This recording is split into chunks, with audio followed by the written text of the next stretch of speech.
Sit up straight.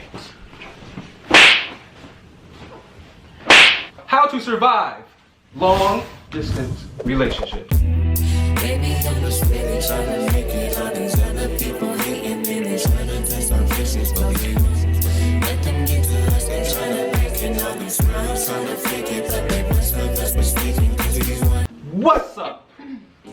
It's Retro P, aka Young Retro, and with me, of course, is my beautiful, God's most gorgeous creation. Tell who you are.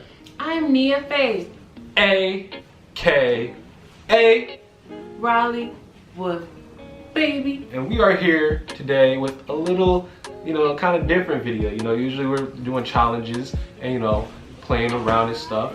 But we're also here to talk to y'all for real.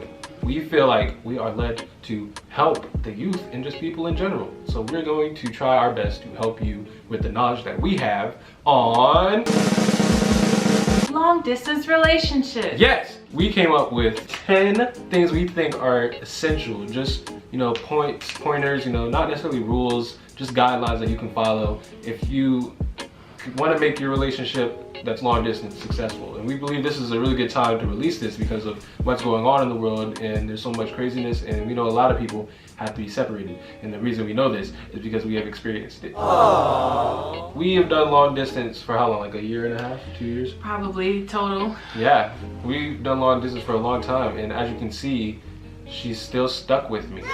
We are still together. We are about to celebrate 3 years together in November, and we are looking at forever. At least I am. I mean, what you doing? Looking forever? Mm-hmm. Bet. We have not seen each other longer than we have seen each other, which is kind of crazy to think about in a relationship. And of course, we had our ups and downs, and our hard times, and our amazing times.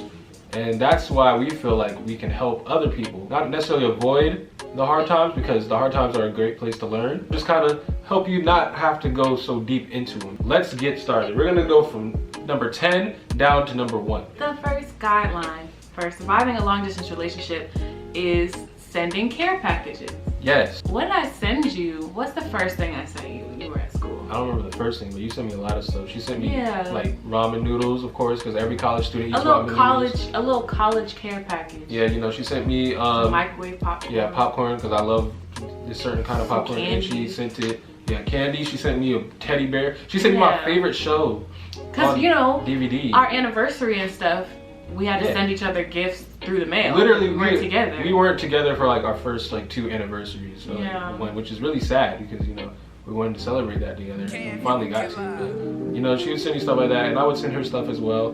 Like I got her a poster for one gift. I don't remember what that was for. I think it was our anniversary. Poster? The one with our pictures. Yeah. That was Valentine's Day of this year. It doesn't have to be things you buy. It can be things you make. Like she's made me a lot of things. She literally has like this journal that she made. I wish I had it with me. And it's like a whole thing. It's like references of things we like. I want to say about the journal, before he went to New York for the first time, I was like, what am I going to give him? Something that he can use every day, because I don't know, we haven't talked about this yet, but you got me that jar, 365 Reasons Why I Love You jar, which is like, it necessarily doesn't have to be care packages. Just find the thing that you guys enjoy, doing together, like sending to each other to keep everything going, So now we're gonna hit you with number 9. Figure some stuff out by yourself. I know that sounds crazy, but I'm telling you, it is worth it. Because with long distance relationships, or just relationships in general, some people tend to become half of the person. The relationships have this person and have this person. But a relationship's supposed to be 2 whole people working together. You gotta figure some stuff out by yourself. Definitely. It's just so important. When you're so in love and you're so together, you do everything together, see each other every day at school or when you go hang out, you kind of start to feel not normal when you're not with the other person. But what's awesome for us is that we started college apart. So we still loved each other, still contact each other, but we have our own lives. Like he has his friends, I have my friends, he had his business, I have my business. And then we can call each other that night and be like, what you do today? Oh, no. Yes. And you have a best friend. Of course. Don't take it as we are just these perfect people, because we didn't do that from the start. We had lots of times where we were acting like half a person and couldn't function without the other person, which is not okay. Just don't necessarily, you know, contact the person on every little thing that goes wrong in your life. Like, of course, the big things, like if, I don't know, you like broke your leg, of course you go like, hey babe, I broke my leg. But don't be like, yo, my pencil broke in class and therefore I couldn't turn in my assignment. It's like, yo, figure that out. Get another pencil. Number 8. This is important. They're all important. Leave room to breathe.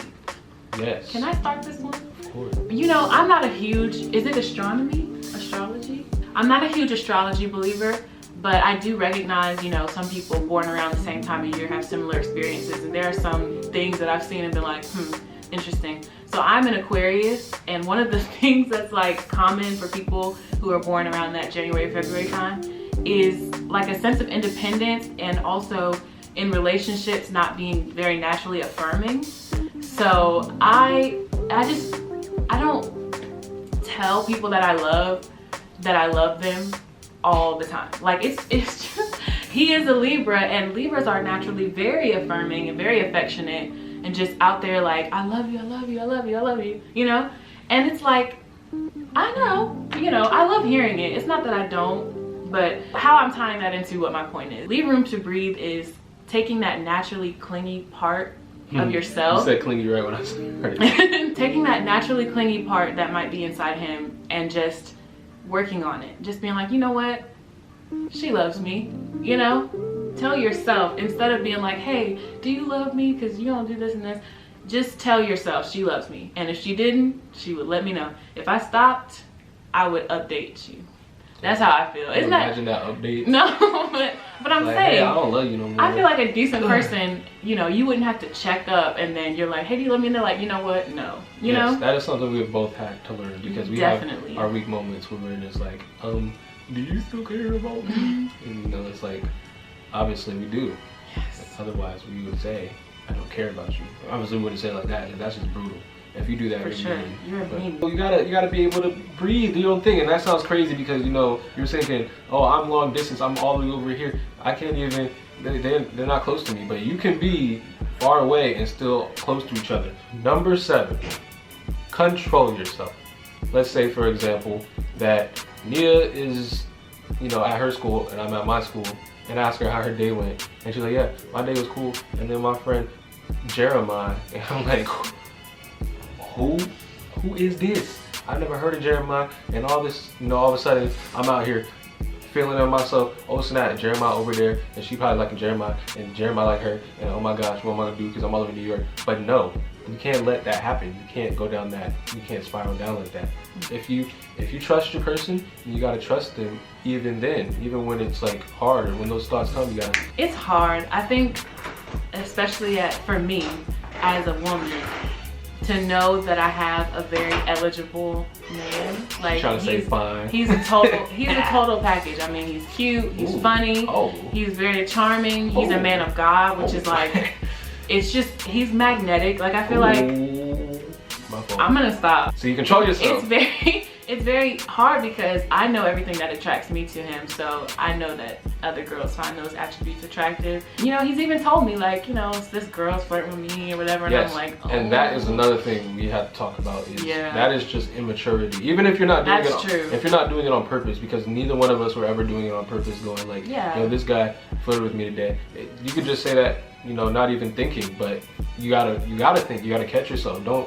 Don't put stuff out there that doesn't need to be put out there. And it's not like you're keeping a secret or something. That's hey, golden nugget. Number 6. So number 6 is set expectations. So you're saying, okay, my boyfriend is being deployed, or, you know, we're going to 2 different schools and we're 5,000 miles away. Yeah, or maybe your parents are moving or something like that. Because it doesn't always have to be school as well. I think it's just a good thing to do, because if you know, like, he and I knew for the whole summer that he was going to be going away in September. So I had that time, and we had that time to talk about, okay, definitely don't want to to tell each other, you know, every time somebody flirts with us. So that's a plan and expectation. Are we gonna talk every day? Like, are we gonna talk on the phone every day? We're gonna do a FaceTime call at this time every day? Like, just make sure that y'all are on the same page, because one thing about relationships in general is when two people come together to do something, they have two different visions of it. You have to have that conversation. Like, what are you expecting in a long distance relationship? Are you expecting me to text you all day? Are you expecting me to call you every day? Like, just make sure you're on the same page so that it's not confusing once you are 500 miles away. Exactly, because nobody can read minds, and don't just assume people think like you, because nobody thinks like you. With number 5, make time for each other. Every single night we would, you know, video chat each other around like 10 o'clock and just talk about everything that's going on through the day. And of course we were talking throughout the day, like texting and stuff, but we knew that 10 o'clock was our time to talk. For some reason we couldn't talk at 10 o'clock, don't get your feelings hurt. There's a reason, you know? I mean, we both been there, we both been hurt by it, and like, you know, it's hard to not think with your emotions. You know, you gotta think with your head. That ties into like an understanding of each other's schedule, because we were in college, so I can't tell you how many times I would text or call him, or he would text and call me, and it would be like 30-40 minutes later and be like, okay, I was in class. Like, what do we do? I like made a schedule for you, and I sent you my class schedule and you sent me yours, so I could, if I was ever, you know, freaking out or feeling a little bit hyped, I could be like, oh, this time to this time he's in class. So yes, understand, y'all got stuff to do. You can't always be on the phone. One thing we do is every single morning, you know, it's kind of like a routine. It's kind of like a second expectation thing. Like, every single morning we text each other the same exact thing, and it's not like something rude, like get up or something like that. Get up. I say good, well, whoever wakes up first, that person texts the other person. And if I wake up first, I'll say, good morning, strong woman of God. And guess what she'll say back? I'll say, good morning, strong man of God. Yes. And then whatever you want to say. Exactly, declare it. That is not nice is like to wake up to a message of expectation. Waking up to a text of expectation, like, you know, why didn't you call me last night, or what you doing, or something that kind of feels urgent. It's better for you to just start your day off with something positive, nice, you know, starts the whole day off better. Number 4! Number 4 is one of the most important things in any relationship ever, long distance or otherwise. Communication. And comprehension, because you can communicate, but the person might not comprehend what you're saying. He next to me preaching. Let me scoot over. You must be able to comprehend, because if Nia is sitting here telling me, I don't like when you play video games all day, and I don't catch that. I mean, she communicated, and if I go, okay, that's communication.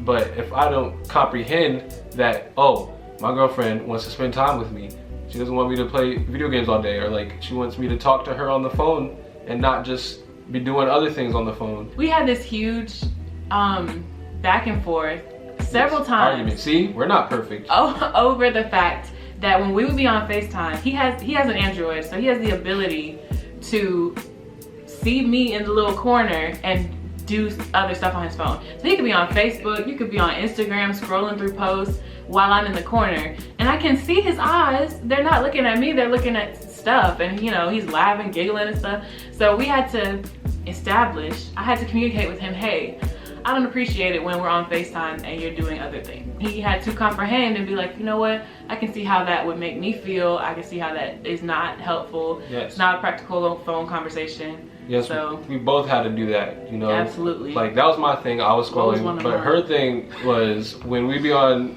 video chat, for some reason, she just liked to have me around. Like, I'd be up there, but she wouldn't be talking to me. She'd just be watching television or like doing other things, just having me on the phone. I'm like, babe, like, say something to me. Let's talk about something, you know? We did have that. Yeah, you gotta learn. That goes to show communication and comprehension, because she could have been like, well, we're all on FaceTime, what else do you want? And I could have like, dang, that hurt, you know? But we gotta communicate and work on it. After you communicate and comprehend it, you actually gotta, you know, put it into action. You can't just be like, okay, well, I heard what you said, I'm gonna work on it, and then not work on it. You gotta work on it. Yeah. Number 3, this ties into a lot of what we said, and kind of ties into the control yourself, but trust each other. not only with your relationship, but just in general. If you're watching this video for a college long distance relationship, you know, there's gonna be parties, there's gonna be people, there's gonna be substances that you could potentially use. And if that's not the type of person you are looking to be with, and you know that's all around them, you gotta be able to trust them. If they say, I'm not gonna indulge in any of those things, or like, I'm not gonna, you know, go talk to this person, or I'm gonna be in my room tonight, or something like that. You gotta be able to trust them and not be like, okay, let me see if they really are checking all their friends' Snapchat stories and all this stuff. You can't be doing that because you're just gonna drive yourself crazy. Trust is just so big. It's such a broad, like we can make a whole video about trust. Because I feel like every relationship comes to that point where they decide if you're gonna do it or not. Like, am I gonna open myself up and be like, you know what, I trust you. I believe that you say you're loyal, and I believe you when you say it, and all those kinds of things. Loyalty. Because trust is a two-way street. What do people say? Trust is a two-way street? Something like that. Something like that. Something like that, where it's like, in the same way that I'm deciding to put my trust in him, I'm assuming that he's gonna reciprocate and put trust in me, which means I have to be loyal because I'm not gonna break his heart. I'm not gonna do anything that would hurt his feelings. Use wisdom. That's number 2. Be wise. And you're probably wondering, like, what does that mean? And this might sound crazy, but what I mean is, for some reason, you feel that the relationship isn't going the way that it should be going. It's not wise to keep trying to force things to work. Like, eventually, y'all gotta be mature enough and be able to communicate. And if it's best to let things go, then you gotta let things go. If you feel that the relationship is good for you and it's something worth holding on to, then that's what you do. Use wisdom with that too. Long distance is kind of a trial in and of itself, because you're really discovering, is this the person that I want to spend my life with? Because they're not here in my presence. Am I still thinking about them? Am I still considering them? Am I still worried about them wherever they are, and all those kinds of things? So you start to feel, it's a specific kind of strain, I think, that you can feel in relationships that aren't meant to be towards the end. You both understand, you know what, this ain't it. Now all we have left is number 1. Number 1. Which is a pretty big one. And the biggest. yeah, this is how we feel personally, you know. Keep God first. Yes. That is. Jesus is the reason. I think the thing that kept us going the most was our faith.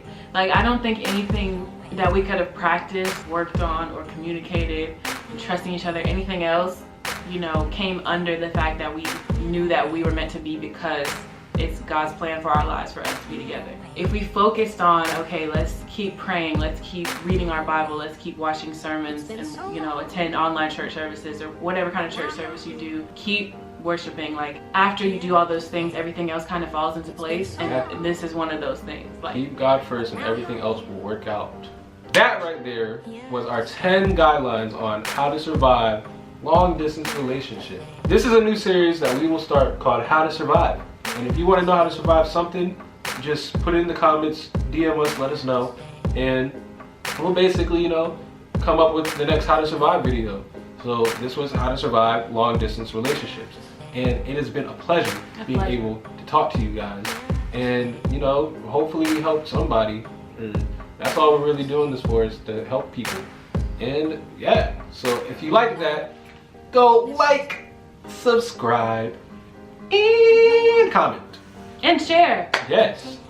And after do all that, you know, just keep watching us, because we need people to watch us. Please, please, please watch us. Please.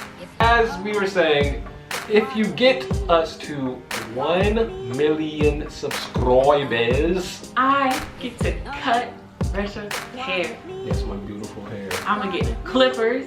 Oop. I'm gonna get the guards. See, I know some stuff. Okay, all right. I'm gonna get the Yeah, so that's that. Anything else you want to say, babe? Nope. She said no. So we are out of here. Bye. Bye.